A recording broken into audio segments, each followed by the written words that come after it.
Hey guys, this is Samuel Geek, and this is my review of Section 8 Prejudice for the Xbox Live Arcade. Prejudice's campaign is a definition of mediocrity. First off, the story is extremely generic about two opposing armies who the only difference really is that one's red and one's blue, fighting over the remaining resources in the universe. And it's really nothing to brag about, nothing to write home about, and the acting is horrible, the cutscenes seemed forced, and the actual campaign only consists of you attacking a base, then defending said base, then hacking a computer, then next mission in a slightly different environment. That's all the game is.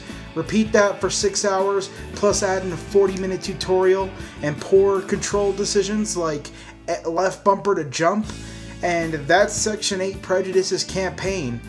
Really nothing great, really nothing special, and really not worth playing. The multiplayer is decent. It feels like a mix between Tribes and Battlefield Bad Company 2, but aside from that, I can't really pay that much compliment to the multiplayer. I mean, I've had every technical issue under the sun. Lag, disconnections, and the majority of time I end up just playing with bots. For a 32-player multiplayer game, there doesn't seem to be that many people playing it, so therefore I don't see a community building up real quickly. The Horde mode is fun, but it's not as fun as Horde mode or Firefight or Nazi Zombies or any other game on the market that's exactly like it. And it just feels really just done to be done. There's no heart that's really felt into the multiplayer. It feels almost exactly like the original's multiplayer tacked on to a new story. And that's my real major problem with this game. And it really doesn't help the fact that Day 1 DLC has already come out for it, and it gives players who want to pony up $2 an extreme advantage in the multiplayer. Oh, and besides that, picture this.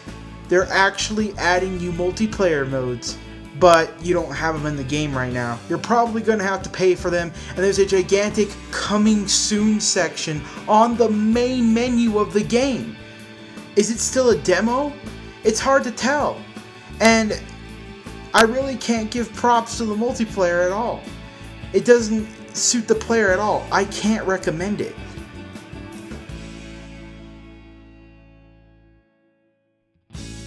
Overall, Section 8 isn't a broken game, and it has a decent multiplayer, but that's the highest compliment I could possibly ever give this game. The story sucks, the multiplayer is decent, but it doesn't really have anything new to offer or anything great or addictive about it, and I'll be on the top of they're asking $15 for this game. They also have Day 1 DLC and a gigantic coming soon segment of the main menu. It's about insult on top of insult. The game is a textbook example of generic and boring. Those are the two words to best describe this game. There's nothing new about it, there's nothing special about it, and it honestly just feels like it doesn't need to exist at all. Section 8 isn't terrible, but it seriously makes me question why it was made.